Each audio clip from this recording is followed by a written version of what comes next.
Assalamualaikum warahmatullahi wabarakatuh. Kami dari kelompok 7 akan mempresentasikan jawaban ujian akhir semester dari mata kuliah pengantar teknologi informasi kelas MD103 Prodi Manajemen PGD1, kelompok kami kelompok 7.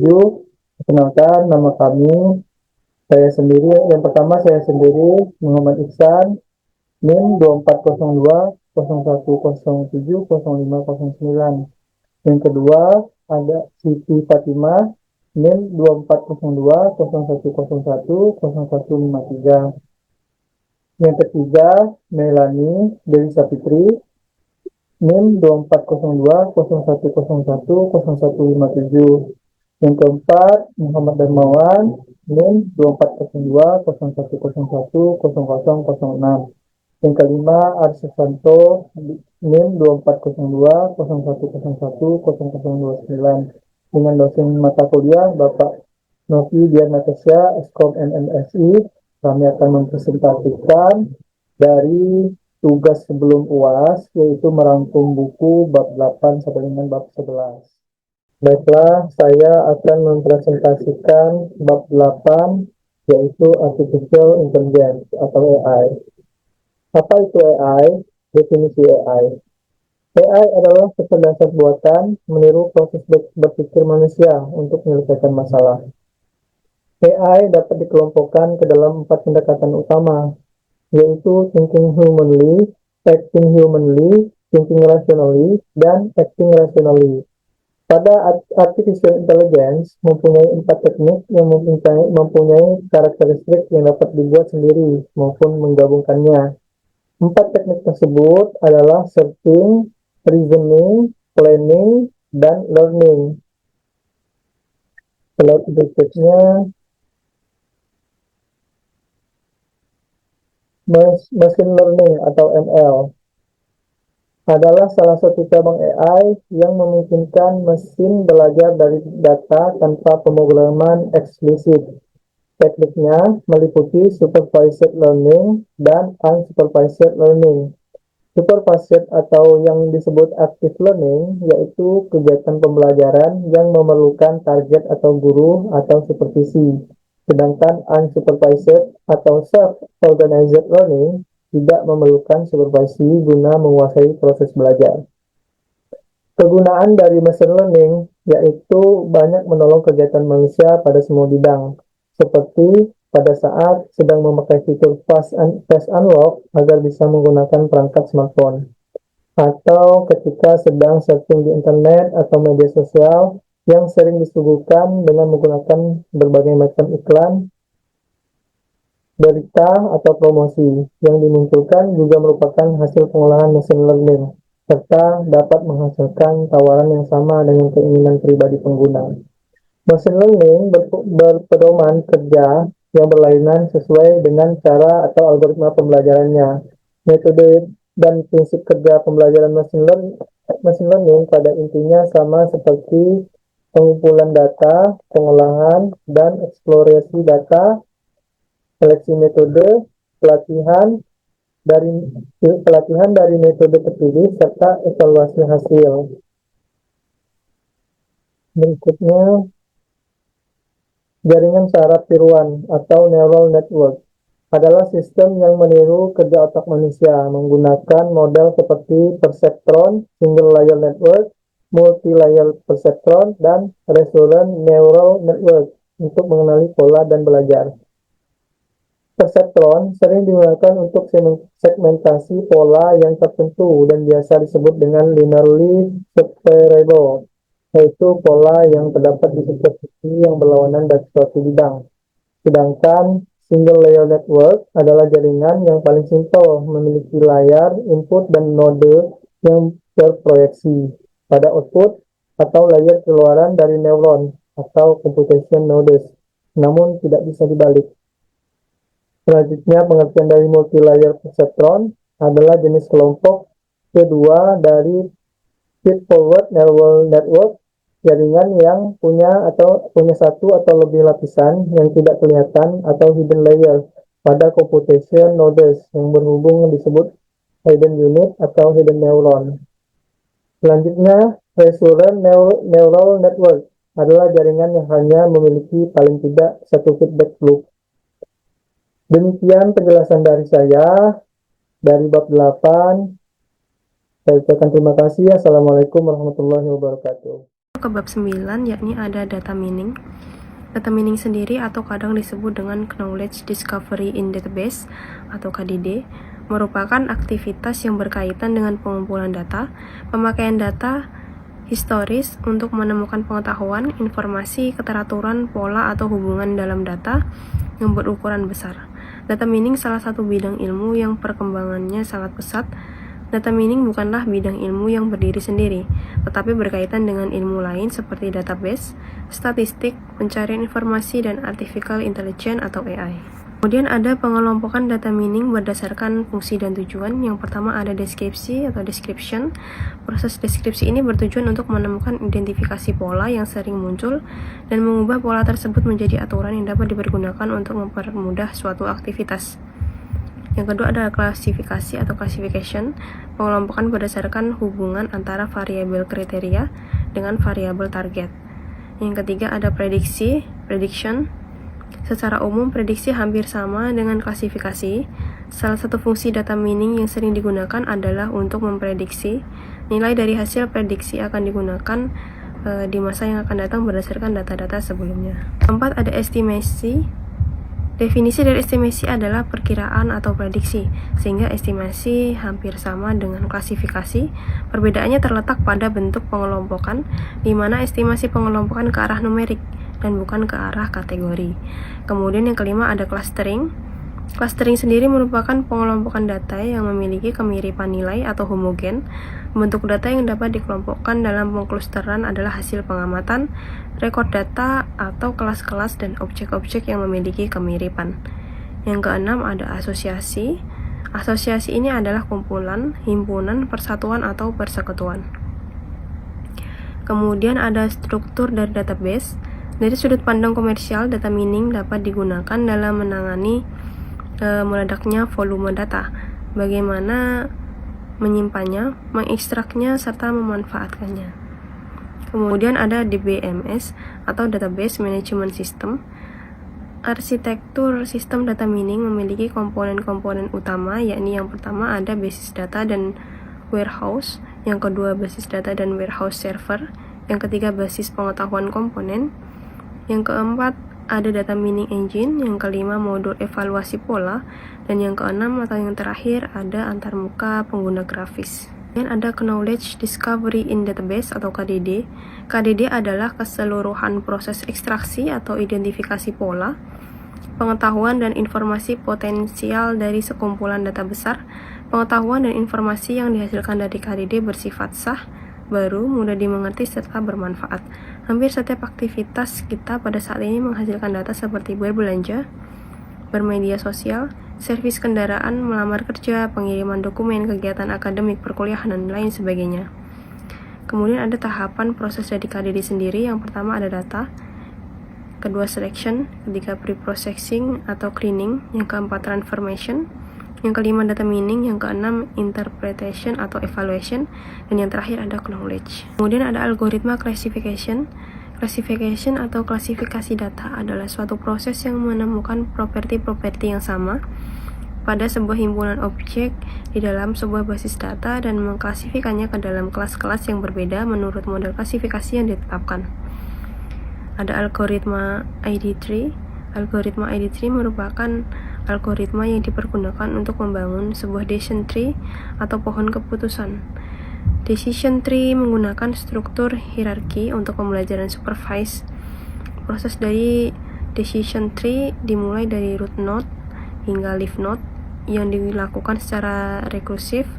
Proses dalam decision tree yaitu mengubah bentuk data atau tabel menjadi model pohon atau tree, kemudian mengubah model pohon tersebut menjadi aturan atau rule. Untuk penyelesaian kasus pada algoritma ID3 ada beberapa elemen yang harus dicari nilainya, yaitu yang pertama, siapkan dataset, yang kedua, hitung nilai entropi atau S, yang ketiga, hitung nilai gain atau SA. Kemudian ada algoritma C45. Algoritma C45 merupakan kelompok algoritma decision tree.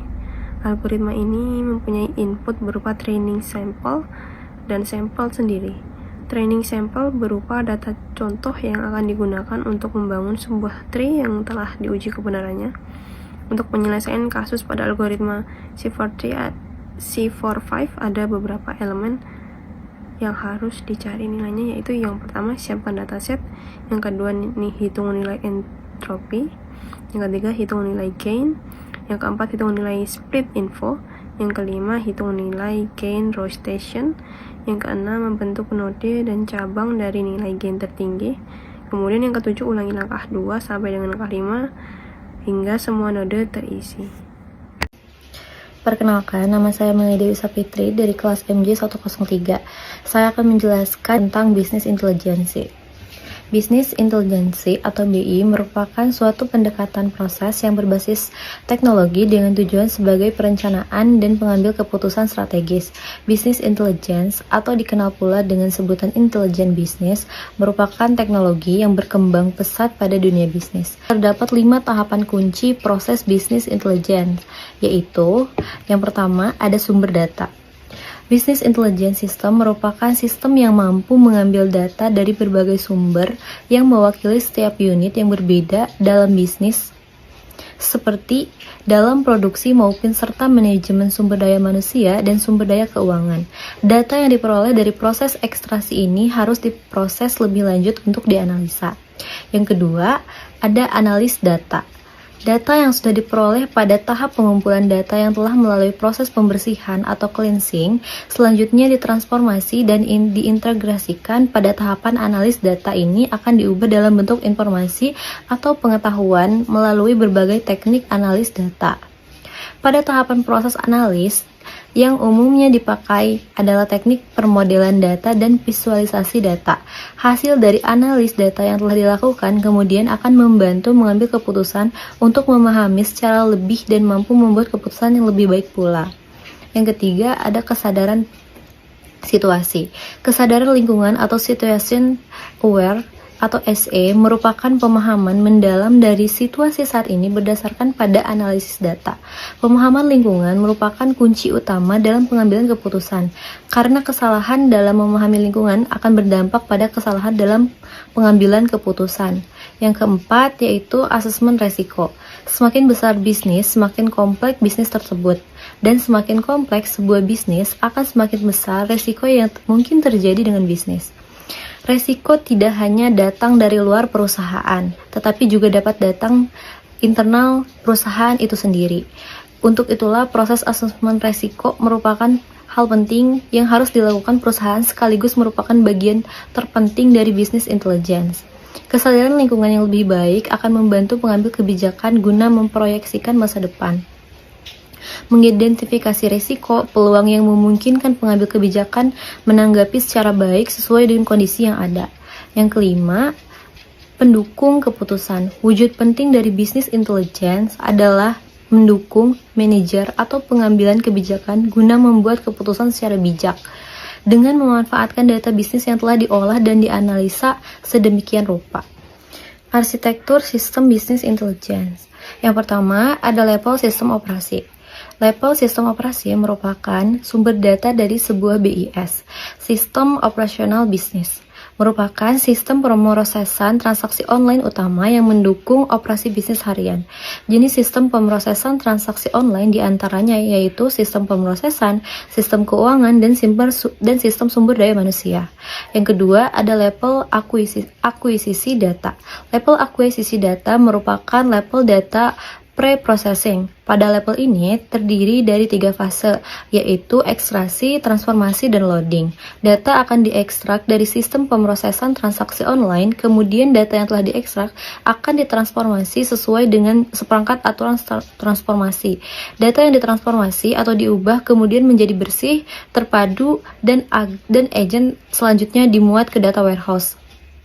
Fase ekstraksi, transformasi, dan loading pada level akuisisi data merupakan komponen paling fundamental dalam bisnis intelijen. Hal ini dikarenakan kualitas data dari semua komponen bisnis intelijen tergantung pada proses ini.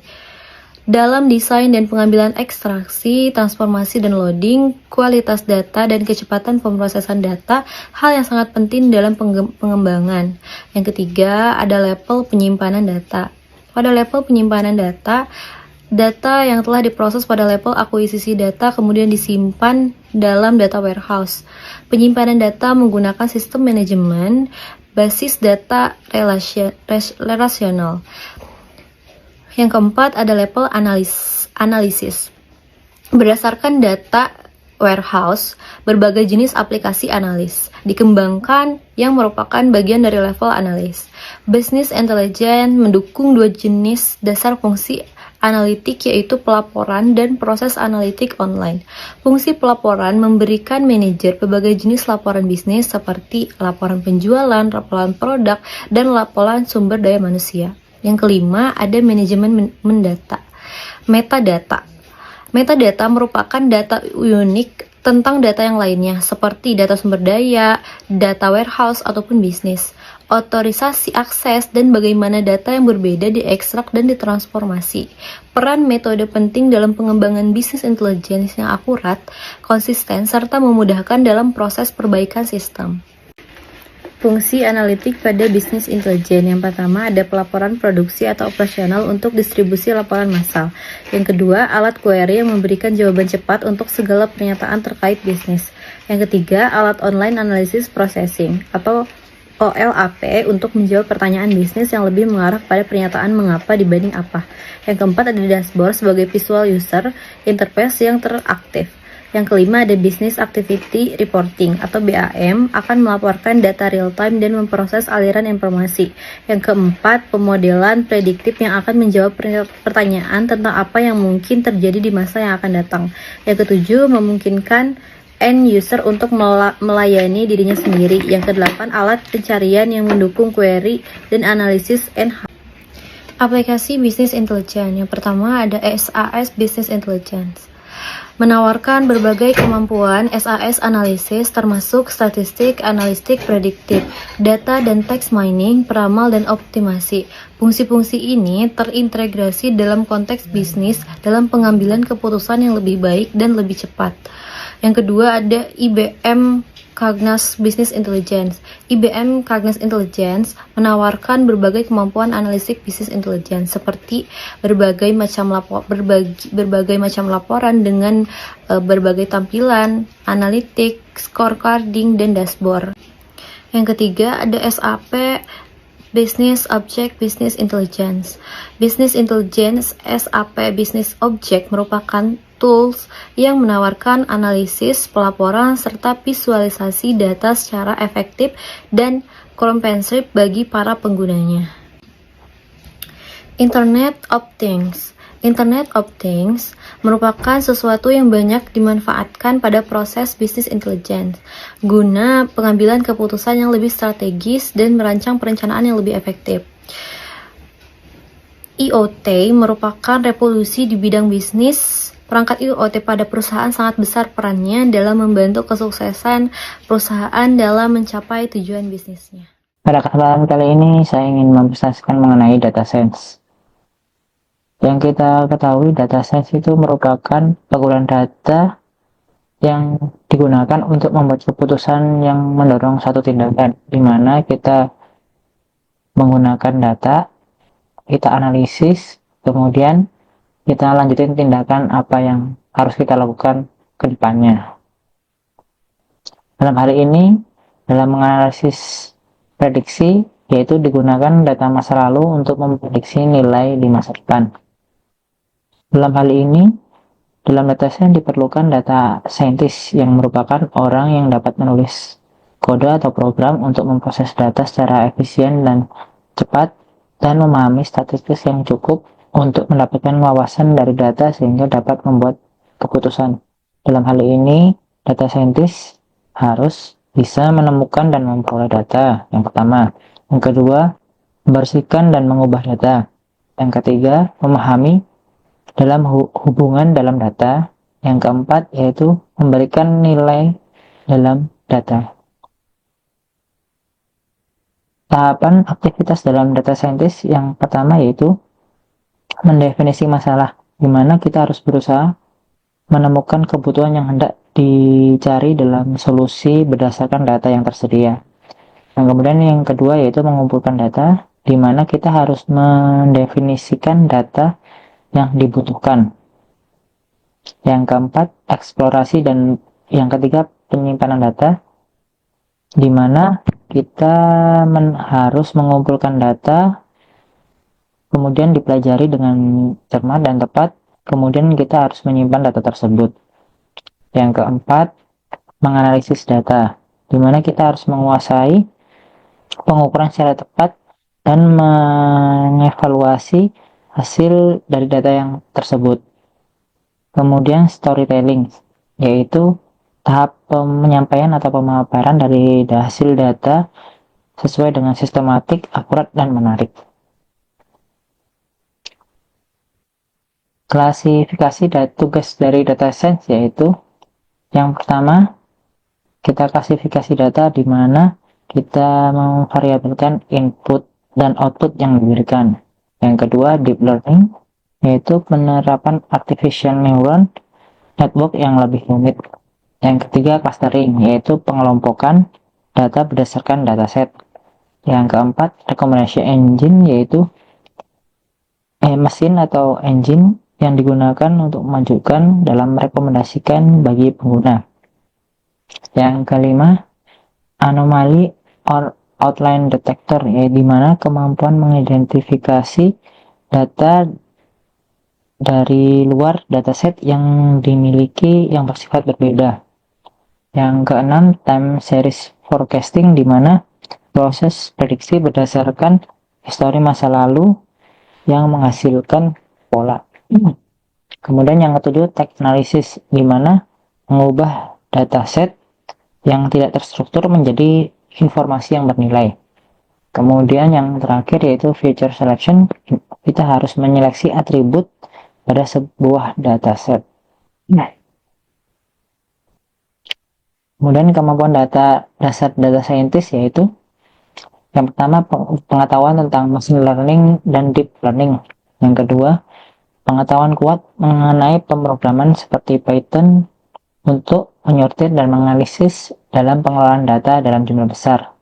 Kemudian, berpengalaman dalam memanipulasi data untuk mengelompokkannya berdasarkan pola, serta mengoreksi nilai input data. Yang keempat, berkemampuan untuk bekerja dengan data yang tidak terstruktur seperti sumber video dan media lainnya. Kemudian yang kelima yaitu memahami beberapa fungsi analisis. Dalam data science terdapat beberapa tool yang perlu diketahui dan digunakan sebagaimana mestinya ya. Dalam hal ini, dalam data storage, ada yang data query, ada yang data analysis, dan data visual. Data mining juga ada, cloud juga, dan Hadoop Big Data juga tersedia.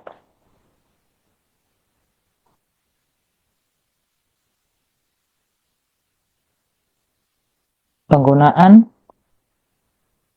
dataset di berbagai bidang yaitu yang pertama yaitu bisnis, yaitu menggunakan data historical untuk memprediksi penjualan di masa yang mendatang. Yang kedua, dalam bidang kesehatan yaitu mengidentifikasi resiko penyakit pada pasien berdasarkan riwayat data-data sebelumnya. Kemudian ketiga, telekomunikasi yaitu meningkatkan efisiensi dan kinerja jaringan berdasarkan optimasi jaringan. Yang keempat, retail, memastikan ketersediaan produk dengan memprediksi permintaan di pasar dalam manajemen inventaris. Dalam bidang pendidikan, mengidentifikasi area yang memerlukan perbaikan dalam proses pembelajaran dengan analisis kinerja siswa. Kemudian pertanian, menggunakan data iklim dan data tanah untuk memprediksi hasil panen di masa mendatang. Untuk e-commerce, yaitu memahami perilaku pelanggan melalui analisa keranjang saat berbelanja. Kemudian dalam ilmu farmasi, yaitu menganalisis data uji klinis untuk menemukan obat yang lebih efektif dalam penelitian klinis. Baiklah, kita masuk pada slide yang terakhir, yaitu kesimpulan. Secara keseluruhan, Presentasi ini memberikan wawasan yang luas mengenai konsep-konsep penting dalam teknologi informasi yang berkaitan dengan artificial intelligence atau AI, machine learning, data mining, dan database management system. Demikianlah presentasi dari kami, kelompok 7. Kami ucapkan terima kasih, semoga bermanfaat. Assalamualaikum warahmatullahi wabarakatuh.